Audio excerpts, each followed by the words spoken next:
Hey everyone, first of all, let me just say thank you, Barbara Kay, for putting out this excellent article. I'm sure it'll resonate with a whole lot of people in terms of giving people something to think about and maybe get them starting to think about some of these victim culture narratives that seems to be dominating public discourse these days. And I'm not going to waste too much time, I'm just going to dive right into this because I think it's something that you're probably really going to want to hear. So without further ado, headline of the National Post, Barbara Kay, exploring why some societies thrive after trauma while others suffer. Many groups have been victimized, but not all groups succumb to the temptation to define themselves by their suffering. I will say just one thing before continuing on, and that's the word Irish. The Irish are one of those groups of people who have been systemically victimized and oppressed for generations, for centuries. Yet, you don't hear a narrative today that suggests or alludes to people of Irish descent constantly consider themselves and their offspring or the successive generations as victims who need government handouts or hand-ups to make them whole once again. Like I say, this has been reported by Barbara Kay, December 3rd, 2019. We all know when we have been victimized as individuals, and so do witnesses. The pain may or may not heal. The injustice may or may not be redressed. It gets murkier when groups claim permanent victimhood arising from pain and injustice inflicted in the past on dead victims by dead victimizers. Yeah, that kind of stuff really, I've always questioned this even long before I tried to get into the philosophical aspects or understand what liberty is all about or freedom or fundamental principles in terms of ethics or morality or even some of the religious teachings. This is something that's kind of always irked me, and I've questioned this, and I'm glad that someone's willing to put words to this to kind of help explain it in some way, or at least to get us all to start thinking about this stuff. An obsession with past victimhood can prevent a focus on the present at the expense of the future.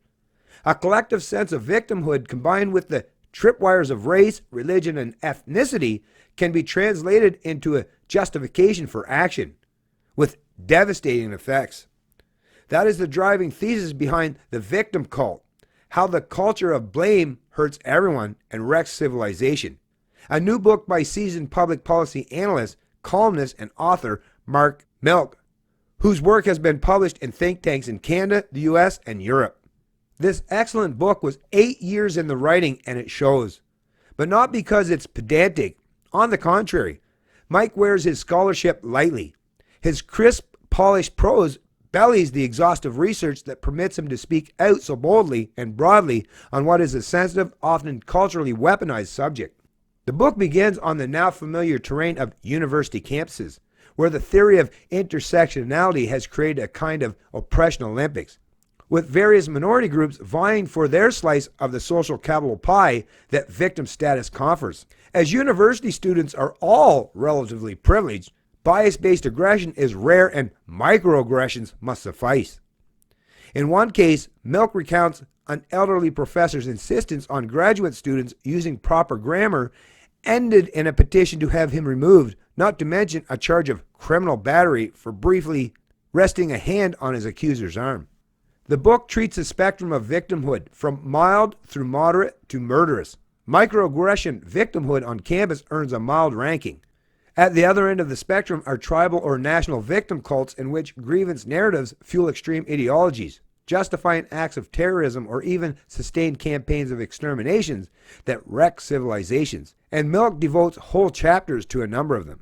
In between are moderate group victimhoods that are the trickiest to deal with. Into this category, Milk assigns slavery in the US and residential schools in Canada.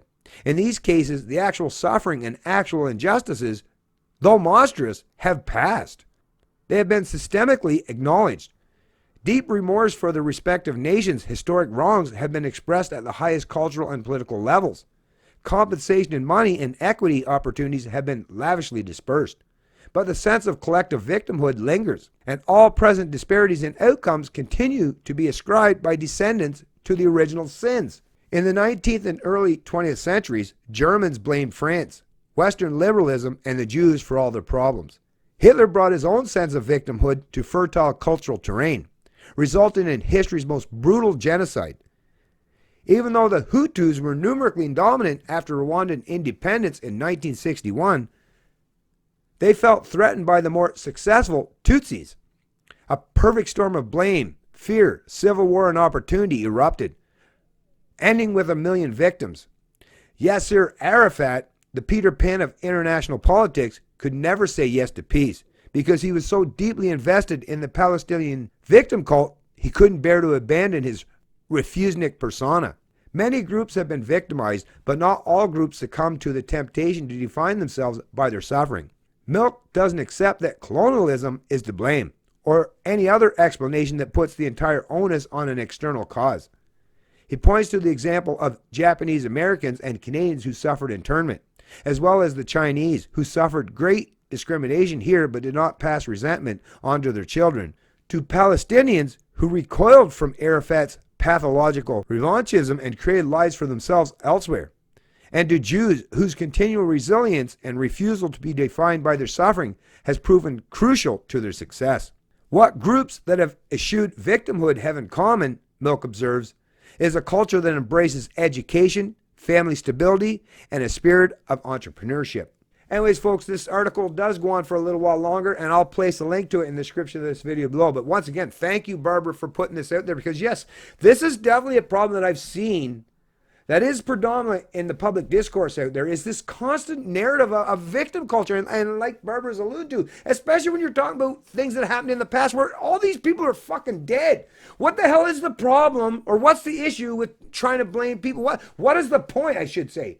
What is the point of trying to blame people who are alive today who had nothing to do with it? What, just because we were descendants of these people? Like I say, let's deal with each other as individuals. Once again, collective responsibility, collective punishment, or these collective narratives is what's destroying or denying us as individuals. And I mean, come on, every one of you, whether you're on the right or the left politically, or no matter what stance you take ideologically, you know that you're an individual. And the thing that we need, if we're going to be adults and treat each other respectfully in terms of dialogue or social or economic cooperation, is we have to adhere to the very, I mean, it's so minimalistic in our approach. Just minimally respect or look at each other as individuals. And if you can't do that, well, and if you just go to the collective narrative, then just recognize and realize that's the thing. At least if most people understood the collective narrative, how detrimental that is to an individual, then most people would reject it. But because everyone wants to feel tribal in nature or align or be associated with one group or entity, that's the thing. People do, that's where that divide and conquer, that's how that works so well, because they force everyone to fall in line with one side of the political narrative or the other, or one side of this divisive narrative or the other, when in reality there's a lot more nuance to it, folks. Don't fall for the kind of bullshit that they try to promote or present. Be more honest, be more forthright, and get down to the nitty gritty. Because at the end of the day, yeah, you can't blame me or my kids or my wife or my family members for something that people that just happen to share my skin color that they happen to do in the past, right? And every attempt to do so, once again, just turns everything into collective groupthink and pitting tribes or groups against each other. I get how that might work to be beneficial for some people, especially or in particularly central planners or authoritarian thought leaders or people who want to be your rulers. But for the rest of us, this stuff is always proven to be a detriment and destructive to the genuine public discourse that we really need to happen and to take place. Reject this kind of tribalism, reject this kind of collectivism, and definitely reject the kind of victimhood mentality that your thought leaders or political rulers are constantly trying to jam in your head on a continuing, ongoing basis. Change the culture, and you'll change the politics. It's Canadian Libertarian, and I love liberty.